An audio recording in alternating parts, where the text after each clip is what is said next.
Trial Counsel for CCW Safe. Today we're going to talk about two important concepts in self-defense cases, concepts that are often confused for each other but actually are very different. Self-defense immunity and stand your ground. There's a lot of confusion about what stand your ground actually means, especially when it's used instead of the more accurate concept, self-defense immunity. Here's the difference. Stand your ground is a change to the law that used to require a duty to retreat before deadly force could be used. In other words, it used to be the law in lots of states that before you could use deadly force in self-defense, you had to try and get away first, so long as it didn't increase your risk of harm. The exception to that was when you were in your own home, of course. That's what's called the Castle Doctrine.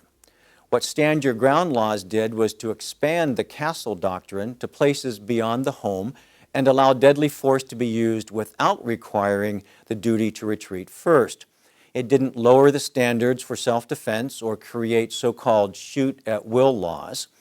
In stand your ground states, you can't use deadly force unless you reasonably believe that you'll be killed or seriously hurt right then if you don't use force to defend yourself. The only thing that was affected was that in addition to all the circumstances I've just listed, you don't have to try and get away first before using deadly force.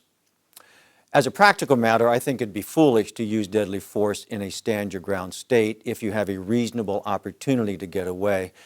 Even if you are legally right to use deadly force, if you can get away, do it.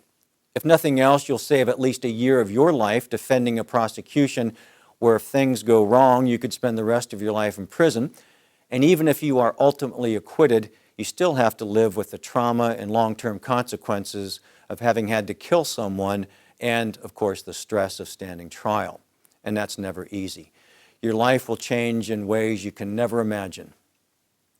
Now, on the other hand, self-defense immunity hearings are sometimes called stand your ground hearings, but the two concepts are really very different. In self-defense immunity states, you have the right to petition the judge to dismiss the case before trial if it can be shown by a preponderance of the evidence that you acted in self-defense. That's a great outcome, but it's not necessarily easy to do, and it will probably require that you testify and put on other evidence to prove that case.